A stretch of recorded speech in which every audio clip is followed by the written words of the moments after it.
Hi there, my name is Jessica Crow, and I am the founder of Apogy, and this is our Change Leader Speaker Series. I'm super excited because today I have my friend, Leia McKinnon. I met her through the ACMP, the Association of Change Management Professionals. She is the Colorado chapter president. She is also a regional managing director and principal at TiER1 Performance Solutions. I think that's the full name of the company. And she's here to chat with me today about all things change management. So Leia, thank you so much for being here. Do you mind just giving a quick bio about who you are, where you work, a little bit about your current role? Then I have some questions to get us started. That's great. Thank you so much for having me. So yeah, you're right. My name is Leia McKinnon. I am in the Denver market for TiER1 Performance Solutions. I've been doing change management work now for about 25 years and sort of fell into this line of work. I started my career with Accenture, and at the time they had a sort of technology, people, and process track. So I started working coding programs in Visual C++ and Visual Basic in their technology track and realized it just wasn't the right type of work for me. But luckily, just in terms of kind of how the career pathing they had established for their employees was able to find this people track, this change track, and start to learn through the work. And I'm very, very passionate about helping people learn new ways of working and recognizing that it's not as simple as telling somebody that they need to change what they're doing, but we're actually breaking down old habits and rebuilding new ones. And I think we all know how hard that is. If you've ever set a New Year's resolution or tried to go on a diet, this isn't easy work to do. So we are creatures of habit, and helping people build new habits is tough stuff. Absolutely. Absolutely. Now, when you were at Accenture, did you get trained and certified in change management, or has your process of learning been experiential? So it's through the client work that you've done, through the experiences you've had, through the clients and the people that you've supported along the way? It's been primarily experiential. Definitely they've got some good they do have internal training programs and different things. But what's interesting is there's been so much thought leadership on human behavior and change and connecting neuroscience to change management that really anybody who has sort of this learner mindset can go out and they have find information.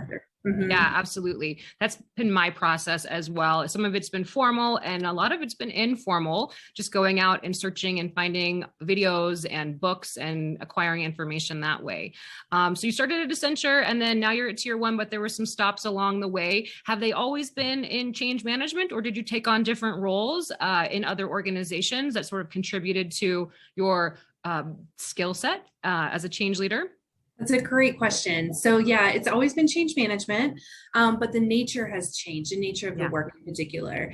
I started my career actually developing training materials as a broader change program, and then sort of through the work learned how to lead change programs on my own, enterprise-wide change efforts.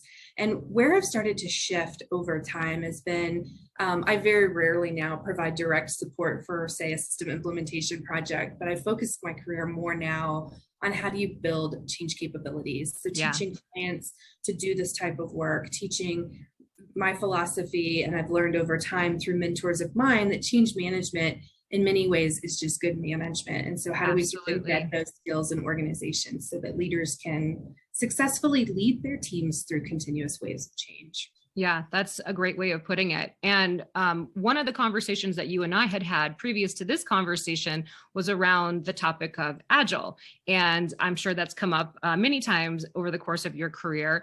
And I've interviewed other people on the topic, and I've had lots of conversations around it as well. And I think this is something that we need to talk about as change leaders. And I loved how you framed the conversation when we met. So I'm hoping you can share a little bit about how you think about Agile and change management, or Agile change management, however you want to frame it, because I think it'll help people who are either new or even seasoned change management professionals think about this in a way that helps them take action in a different way in their organization as leaders, as change professionals. So do you want to give your perspective on how you think about Agile change management? Yeah, I'd be happy to. So then the first thing is just making sure that we're grounding in our understanding of Agile. And so what Jessica and I are referring to is Agile development methods. this process of development teams implementing waves of change through a series of sprints and scrums and releases that introduce or infuse change into an organization iteratively. And Agile brings a lot of really powerful benefits to the development process. What predated it was sort of this waterfall multi-month or multi-year build, and then sort of this big bang release at the end. So this idea of really chunking out changes, making sure that they're really connected to user needs, has been a huge shift in the way that software is developed and maintained over time. I think the challenge and the question is, how has Agile development influenced the ways that change managers might support those waves of change? Mm-hmm. How might we need to evolve our methods, our practices, and integrate more with these Agile development methods? Right. So what's interesting is that there isn't done a ton of research on this. And if you look at off-the-shelf Agile development methodologies, none of them really reference change management. Right. And so, that led me to start talking with folks, change practitioners, Agile developers, and so forth, and starting to ask the question of where do they see the intersection of Agile and change. And this is where you've got a couple of different schools of view. So I've talked with a number of folks that simply say, well, the Agile framework negates the need for change. As in, change management is no longer a consideration because of Agile. Because we are developing based on user needs, because we're implementing iterative, smaller releases of change, much like we don't learn how to use the updates on our iPhone. Right. There is a school of thought that believes we really don't need to put the same amount of change management rigor then into the ways that corporations implement Agile change. Yeah. I would say I don't believe that. I agree. I'm like, what are your thoughts on that? I don't believe that at all. The other side of the house, I think, has said, well, change management still has a place in Agile, but it doesn't really change how we approach our work. We still need to know who our stakeholders are. We still need to know what the impacts are to them. We still need to make sure they're informed and trained and know how to adopt new ways of working. Right. Which I generally would agree with, but I think there are some really nuanced aspects in those statements.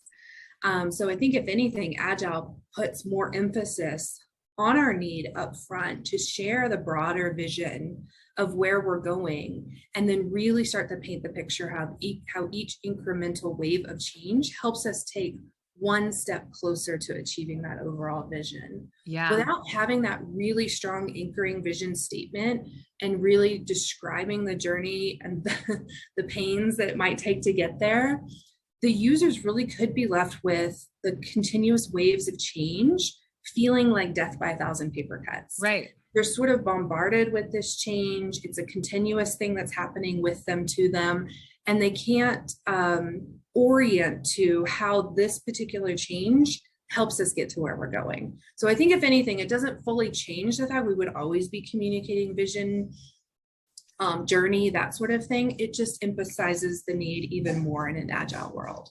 Yeah, absolutely. And even beyond Agile development, where they're releasing change in increments, I would suggest that the way that business works, it's continual change anyways. And so there's things that are happening all the time, whether it's a software system or a process or an internal shift, an effort, something that's trying to change the culture. There's a leadership change. So change is really just a part of being an employee and being in business. And so I think it's a good message for people who are leaders, managers, change management professionals. It doesn't necessarily change the approach. You still need to do those things, but it's more of like an ongoing, continual basis.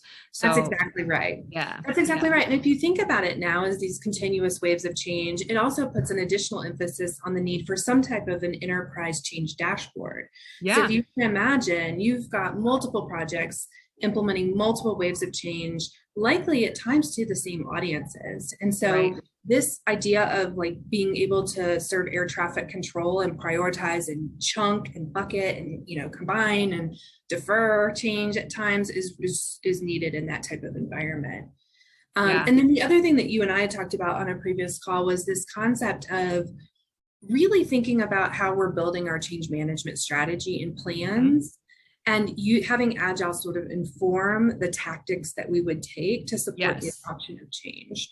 So I truly believe that gone are the days that we can take people away from their jobs for a 2-day training session or even a 1-hour webinar. If you're thinking about, a 2-week sprint cycle, so like say every 2 weeks you're implementing new change, that hour can really add up over the course of a number of weeks or months. And so this need to figure out how we connect information and support through the flow of work. So these moment of need solutions where folks can actually get the support they need without interrupting what they're really meant to do, which is to serve kind of the operations of an organization. Yeah, you'd used a term, moments that matter, like infusing the training, the whatever the change management aspect is into those moments that matter. So people are getting the information in their workflow, but also, it's broader than that. And I think the example, or maybe you'd like to give an example of that now, just how people can think about infusing change capabilities within the workflow. Do you have one that you want to share?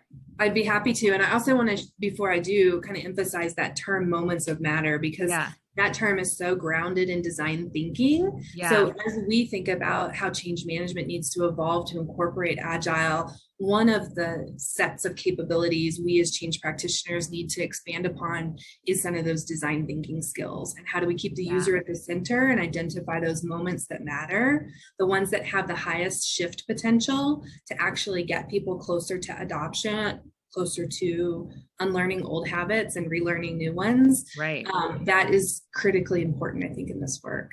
So the example I like to give might be met with mixed reviews, but it's one at least of a certain generation we can all remember. And this is when Microsoft released Office 97, I believe it was. There was a feature that was built in called Clippy. And Clippy was a animated paperclip that would essentially come up as you were typing in Word or Excel or any of the Microsoft suite of products. And it would, using AI, would say, "Hi, Jessica, it looks like you're typing a resume right now. Would you like me to show you where the resume templates are?" Or, "Hi, it looks like you're copying, pasting. Do you want to know the shortcut for that?" And so this is, like, I believe, first generation through the flow of work support tool. Now, there is a whole suite of products in the marketplace today that offer very similar functionality. So without plugging any one of them, I would say a quick Google search, you can find some more advanced versions of this type of through the work support. But it doesn't require us to buy a third-party product in order to deliver that to our users. It requires us to shift the way we think about developing change solutions so that we're finding those moments that matter and connecting, tactics to those. Got it. Yes, I love that example. It took me a minute to remember Clippy, but yes, absolutely. One thing, so you design thinking, that is a skill, a way of thinking about how to engage and interact and support end user needs. As we think about the role of change management professionals and the training that is available today and the skills that you're developing, if you're new and you want to become a change management professional, a lot of it is learning through it's experiential learning. But how would you, or what skills do you think would be valuable for change management, change leaders to focus on or to think about adding to their toolkit in addition to design thinking? Because it sounds like that's one that would be a powerful skill or area of knowledge to invest in. That's a great question. I actually want to hear from you on this one too, because I think you have a point of view as well. But yeah, I think those design thinking skills, I think things like, this seems so simple and it maybe comes even through design thinking, but really understanding how work gets done, getting out of the corporate tower, getting away from your cubicle, getting away from your home office now post-COVID, and understanding how does work actually get done. If it's on a factory floor, or even if it's in an office setting, but very different contextually, sitting with those individuals to understand where those moments that matter come up, what concerns or questions as individuals may have, and using, there's tools like personas, there's tools like journey mapping, there's all kinds of things that we can employ to help us really connect with the user being at the center of the solutions we design. So I know that all of that still fits under the context of design thinking, but I would say that's the primary space that I can see us starting to grow as change practitioners. Yeah. What And is your as plan? you were saying that, I was thinking about, customer experience, user experience, having that knowledge base. It's not critical, but it would be valuable to somebody who is in that, is leading change in that way. The other, it's escaping me. I just thought of it a second ago. It's something that I talk about all the time. That's okay. It'll come back to me in a moment. But one area that I believe that as change management professionals is leadership development, learning leadership skills. And you'd mentioned that earlier about it's just good management, right? Like being an effective leader. And I think no matter, even if you have technical skills, you understand the process, the tools, how to approach the work, if your level of leadership, if you're showing up in a way that it can impact your ability, your level of influence, your ability to actually do the work that you are expected to do. So I would lean into getting coaching. I think that's a really powerful way for people to up level quickly, to become more self-aware, to learn about active listening and dynamic communication and improve those soft skills. And I would even say that as more stuff becomes automated and stuff being workflows, the way that we implement change, everything is getting digitized. And because of that, we need to have a really strong set of, I'm going to call them power skills in play that will make us more effective as leaders, more effective as human beings, right? And so that's kind of where my head's at with some of that stuff. I wish I could remember the other one, but yeah. Do you agree with that?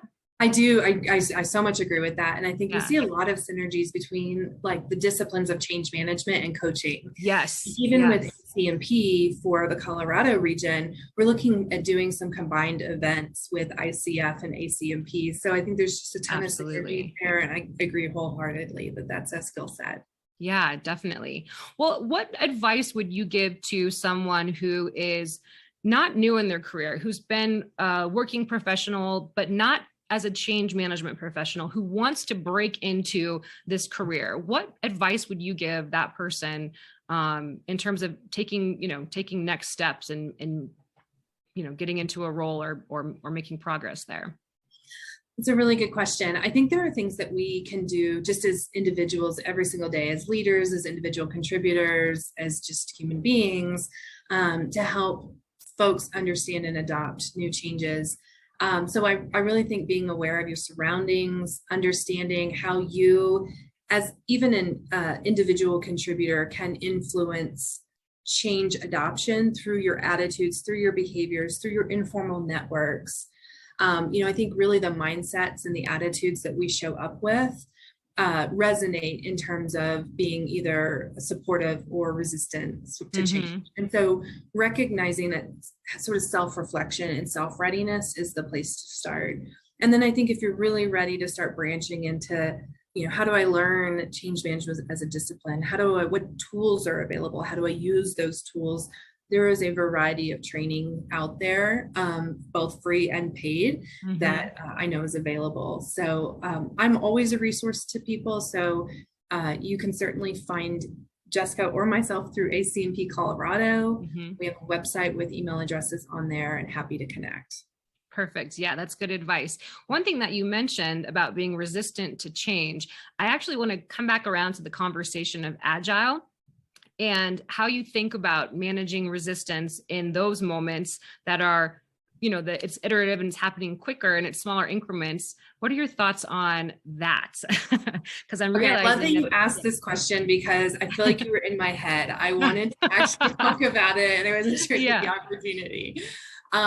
This is my personal belief that Agile has sort of, in an Agile world, we are seeing less what I would call active resistance. So when I started my career 26 years ago, we would actually pinpoint individuals that we knew weren't supportive of the change, and we could visibly see we're recruiting an army of people around them who would be equally not supportive, right? Like, I'm not on board, my team's not on board, and I'm going to tell every other person and build this coalition of resistors that is not on board with the change. I think in today's world, we see less of that. I would say even in my career, I see almost none of that right now. What I see instead is what I would call passive resistance. And this is the closest, I think, term to kind of describe it would be apathy. The fact that change is happening frequently, iteratively, And this idea that if I keep my head down, it will blow over. If I stay quiet, no one will recognize that I'm not complying, that I'm not on board. And so this idea of passive or apathetic resistance is one that happens everywhere, every day. Great point, Leah. And, when I think about resistance and passive resistance, I think that is absolutely true. Another way that I'm seeing resistance is it's manifesting as stress and overwhelm. And it's more of an unconscious resistance where people are taking more time off. They're presenteeism, absenteeism. So I think that is a symptom of, of resistance, that their well-being is suffering. And so I'm seeing that, especially with clients, well, in, most organizations, most people, we are coming out of, multiple years of COVID and the stress related to that, on top of working full-time, many people having to manage a household and all of life situations. And so what I'm seeing is resistance in the form of overwhelm, stress, and that has a negative impact on people's readiness and willingness and openness to change, no matter how quickly or, whatever the cycle is, whether it's happening in an agile environment or just in the modern workplace. So I don't know, maybe that's something that you've seen too, but maybe it hasn't been characterized that way. No, I would agree wholeheartedly. And I would put this in the category of just change saturation. There's really only so much change that we as individuals can absorb.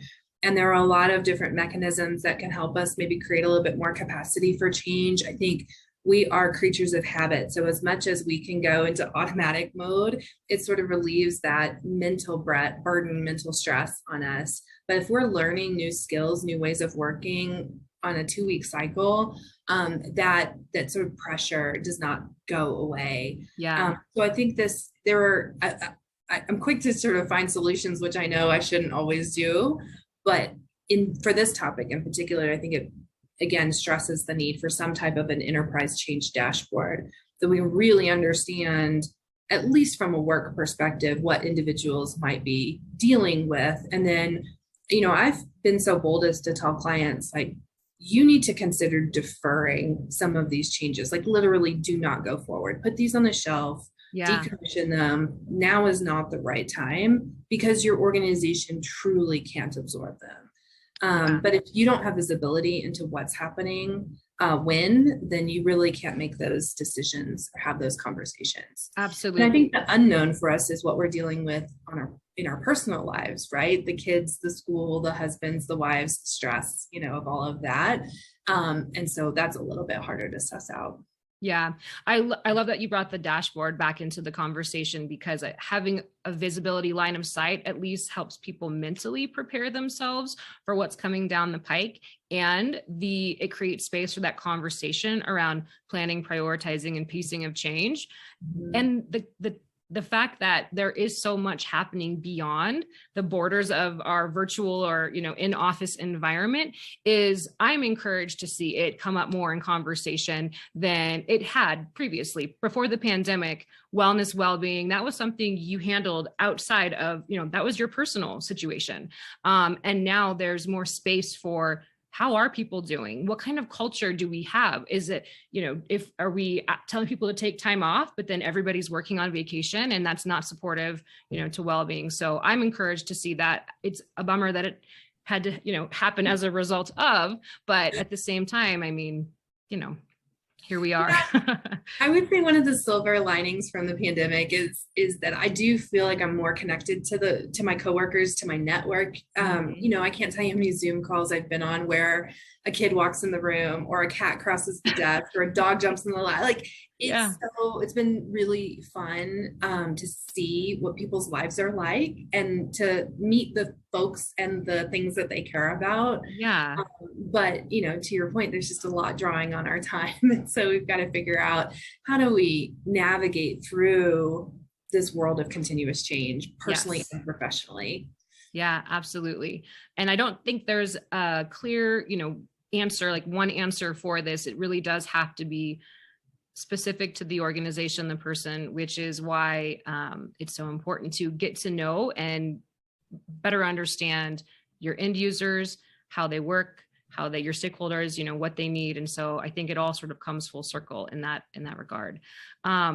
What other, as you've been thinking about agile change management, leadership in general, change management, what are you seeing in design thinking? What are you seeing coming down the pike for change management, the role of change management, that maybe we haven't discussed yet?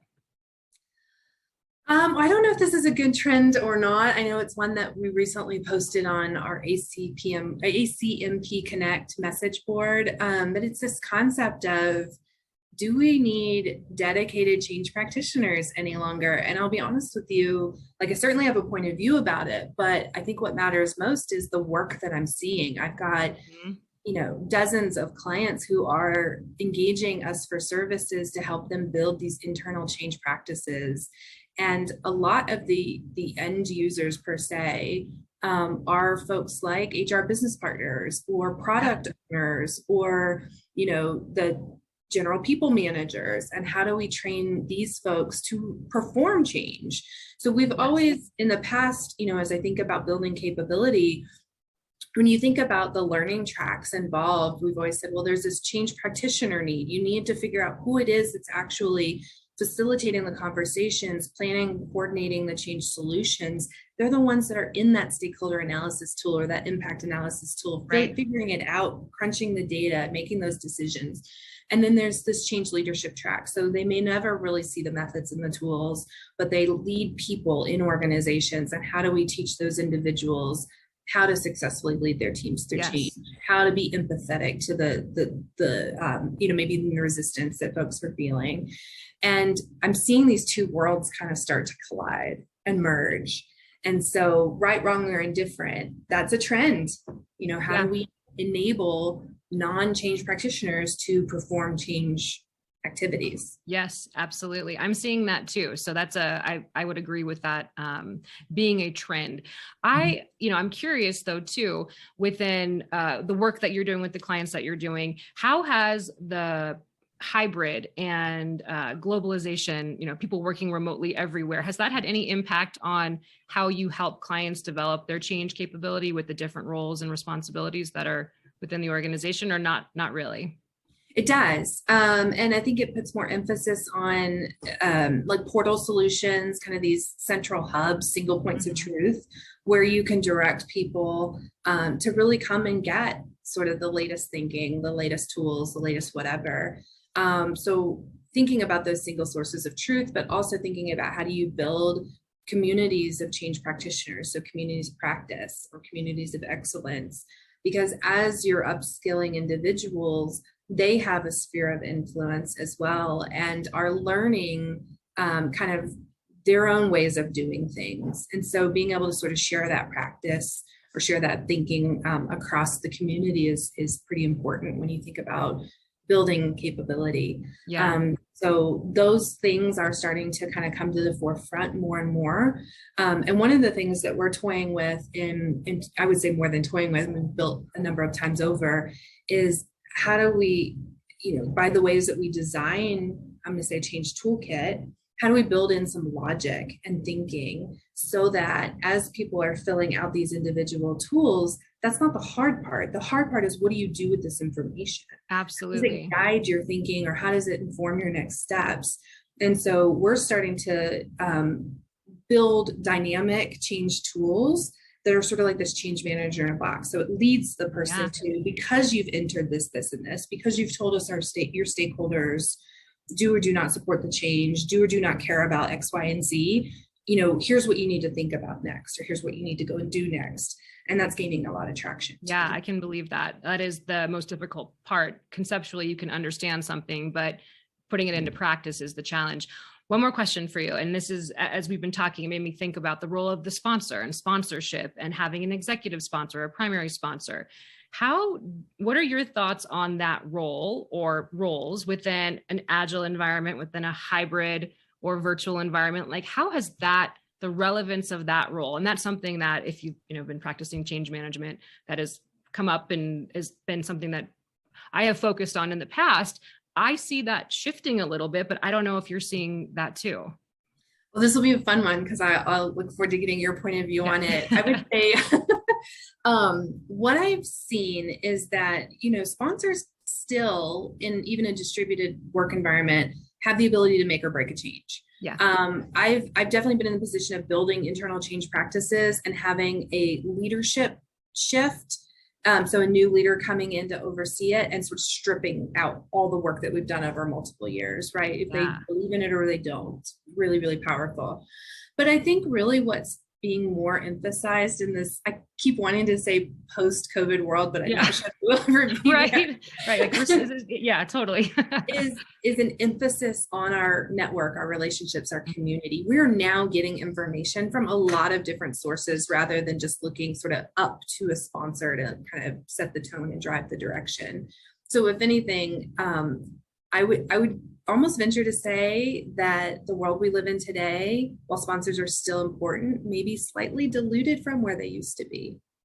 That's how I'm seeing it as well, actually. And that in environments where the sponsor is a key role or has the potential to be a key role, the person who is in that role, it matters quite a bit, their reputation and their networks and their, community. I think the days of the hierarchy, right? Like, because you're an executive and you say this is how things should go, then people fall in line, and there's that fear-based environment, and that still exists, obviously. But as organizations have become more flat, results are speaking for themselves, reputation, people want to follow people that they align with from a values perspective. So if you're someone who there's a misalignment, then it's going to make it more difficult. The change, the sponsor can definitely make or break. At the same time, if you're identifying a sponsor, I don't think title matters quite as much anymore. I think it's really about the person. So that top down is not as relevant in many ways. It still matters, but it's changing. I would agree. And so I always look for, or coach my clients to look for positions of influence. And it has nothing to do with positional hierarchy in the organization. It literally could be the tenured employee on the shop floor that everybody just respects. Absolutely. If they've got questions or concerns.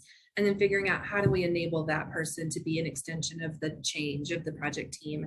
And how do we build feedback loops so that not only are they hearing from us, but we're hearing from them and so forth. I think that you're onto something with that, because that's super important. I do want to add a quick story, which is, there was a point in my career when I worked for an organization that was doing multiple rounds of reduction in force. And I was the sort of change practitioner for an IT organization. And I was sitting in a senior director's office at the time, having a conversation about change he was leading. And in the course of a 30-minute meeting, he had 4 or 5 team members pretty frantically knocking on his office door, back when we had actual physical offices. And he would, pause the meeting and go and talk to them. And they were saying things like, have you read that email? Well, no, I'm in a meeting. I'll read it in a second. No, really, like, what does this mean? Like, I'm a little concerned. Have you read the email? So finally he paused and turned to the computer and read that the HR organization had just sent this company-wide email about reductions in force, about the IT organization being one of the targeted functions. And nobody had given him prior notice. They hadn't put him in a position where he could successfully lead his team, answer their questions, ease their concerns. And that was the biggest learning moment for me, is to always look at where there's positions of influence. How do we enable leaders to do what they do already? We've chosen them to be a leader for a reason. So how do we enable them to show up in the right ways for their teams and make sure that they've got information and tools to guide? Because that's what leaders need to be doing. Absolutely. And especially in the workplace where change is happening all the time, rapidly, continuously, iteratively, as well.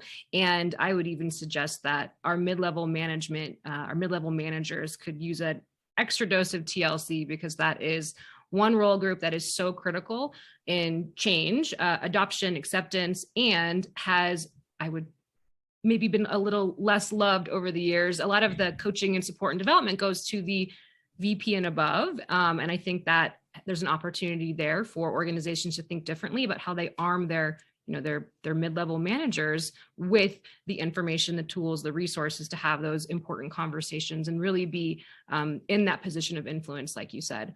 Leia, this has been a really great conversation. You're so knowledgeable, and you take complex topics and make them easy to understand. So I have no doubt that the people who are watching this are going to learn a lot from you. And yes, if you have questions, would like to get in touch with Leia, what is the best way? Is it connecting on LinkedIn? Like how can people reach out to you? Yes, I check LinkedIn multiple times a day. I'm a huge LinkedIn fan, so you can certainly Leia McKinnon at TiER1 Performance Solutions. You can find me there. Also, we have an ACMP Colorado website, like as I mentioned earlier in the call, and so we do have both Jessica and I have email addresses out there. Yes. And really encourage you guys to connect with us if you've got questions or want to talk a little bit more about change. Yes, absolutely. Well, thank you so much. Have a great rest of your day, and I'll see you soon. I'm good. Thank you. All right, thanks.